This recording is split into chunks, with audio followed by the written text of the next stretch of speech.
We have to find our new norm. A new norm is something like this.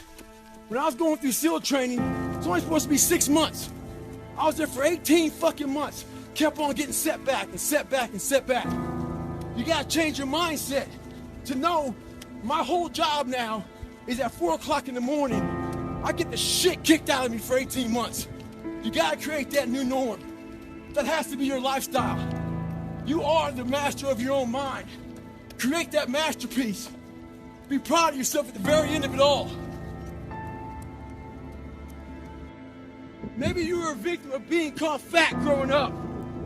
Folks make fun of you and shit. Maybe you weren't the smartest motherfucker in school. And people came at you for that shit. I'm gonna tell you right now, there's great power in adversity. If you're a victim of any kind, make sure you use that shit to become successful. Don't look for revenge. Look for the fucking reckoning. And I guarantee you, all those people who fuck with you growing up, you might just be their boss. They'll come looking for a fucking favor. And when they do, you got an option to say okay, or do what I do and say go fuck yourself. Ha! Beware of one thing, motherfuckers. Spitting in the wind. That shit comes back in your face. Stay hard. Back in the day, when I played sports, there was one fucking drill that I hated doing. The coach would have a fucking whistle in his mouth. And basically, we had to sit there and run in place. We ran in place until he blew that whistle. When he blew that whistle, we hit the dirt and bounced up again and started running in place again. And this drill went on and on and on. The one thing that sucked about that drill was the coach was in total control of everything. How long the drill went, when he blew the whistle for us to hit the dirt, when we got back up, start running in place, and it was mind-numbing. That drill reminded me a lot about life. I think a lot of us out here, we don't have control, we don't have the whistle. There's someone out there blowing that fucking whistle, and we hit the dirt. Some of us choose to stay down, but it's that motherfucker who constantly gets up as fast as they can. Those are the motherfuckers that make it in life. So it's our job to always be ready for the whistle. When I was going through Ranger School, we had to do a lot of spot checks. A spot check is basically, we don't have time to get all your gear laid out to make sure you have all your shit. So a spot check is maybe they'll check out 2 items. Maybe making sure you have your extra batteries, extra ammo, whatever it may be. The whole idea of a spot check is to make sure that you're staying squared away, because you don't know what kind of item they're gonna check on. So, how does that apply to your life? This is how it applies. You wanna make sure you spot check yourself, make sure you stay dialed in at all times. It's also important to check, spot check your boys, your girls. Make sure that they're staying hard. Call them up in the middle of the night. Give them a call and say, hey, tomorrow at 8 o'clock, we're gonna fucking get after it. Make sure they're staying dialed in. Sometimes we can be in such a bad spot in our lives that the only answer is to say fuck it and go for broke. In my life, 20-something years ago, I was in that spot. And this guy asked me a question yesterday. What was the question, Jennifer? He asked if you're paying the price physically now for what you put your body through. Am I paying the price? So my answer was yes, I am. But what he didn't know was literally, I stepped back at 297 pounds, looked in the accountability mirror, and I saw a reflection I didn't like. It wasn't so much the outside, it was a lot of the inside. So that bothered me. And I was willing to do whatever it took to change that reflection. You gotta find out what you're going to do to change the reflection in that accountability mirror. We have an epidemic in this world. The epidemic I'm talking about is a lot of people bitch about fucking everything. They bitch about not having time. They bitch about their boss. They bitch about their husband. They bitch about their lives. They bitch about everything. Some people even follow me on Instagram and bitch about me fucking cussing. So why the fuck are you following me on Instagram if you know I'm gonna fucking cuss? We bitch about everything in life, but we do nothing about it. Very few people do anything about it.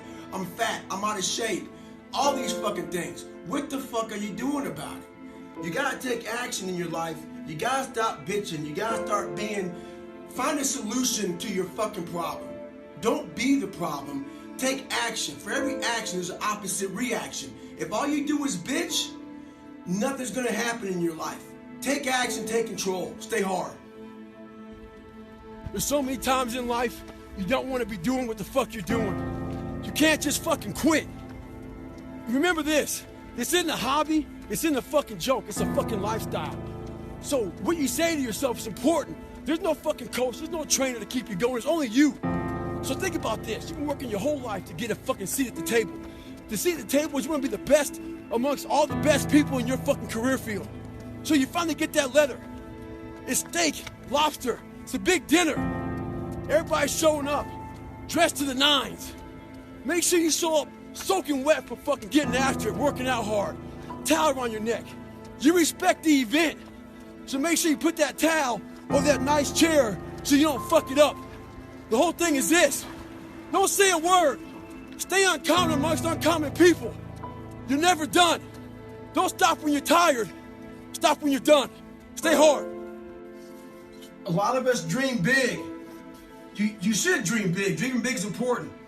You know, some of us want to be doctors, lawyers, dentists. Some of us want to be in special operations. So you have this big dream. You can see it so clearly, like it's right in front of you. You can go out and touch it. But the thing about it is somewhere, if you dream big enough, somewhere down that journey, that dream becomes a motherfucking nightmare. And what happens in that nightmare, you start to have all these questions. Like, if you want to be in special ops, you may not be a great swimmer. You may just realize that I'm not a great swimmer, I'm not a great runner. You may start to fail tests. And all these questions start to flood your mind. Why am I here? I'm not good enough. Trust me, I know all about the fucking questions. They will flood your mind. If you do not have the answers for them, you will quit. The answers lie in the repetitions. You must not forget the repetitions you put into trying to dominate the craft that you're in today.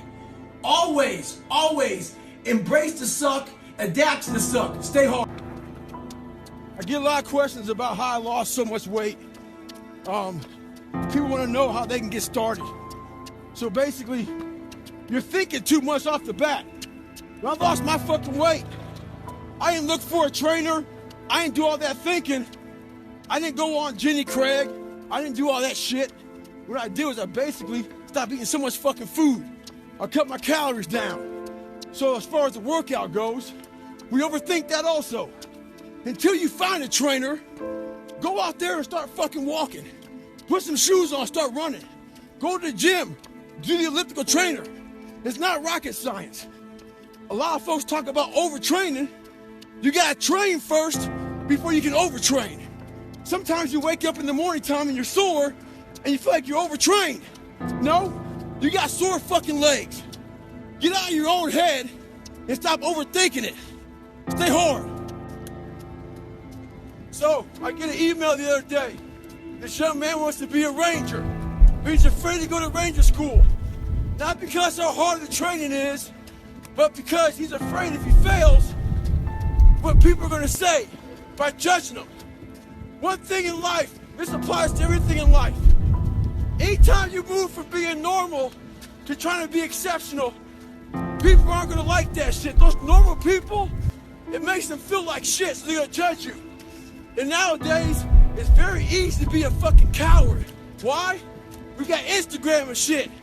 Most folks don't tell you to your face. They go online, they post about like cowards. Don't let cowards get in your fucking head. And last thing, make sure you do you. Stay hard. So when I was going through training, we had to carry these real big heavy ass logs and boats around. And I realized on the toughest of days, my mind would allow the demons to come in and roost in my head and start to give me all these different fucking thoughts. So I realized if I can find a little bit more during training, I could get over these hard times. So what I would do is, after a hard day of getting my ass kicked, I would go to the gym. And I realized if I can go to the gym after these hard fucking days, it would teach my mind that there was no finish line. So one day, this one guy in my boat crew saw me going to the gym. He said, why the fuck are you going to the gym after a hard day at Bud's? I said, those boats and logs are fucking heavy. couple days later, we were carrying boats and logs down the beach, down and back. He quit. I looked at him, I said, hey, who's gonna carry the boats? The idea is this: life is the boat.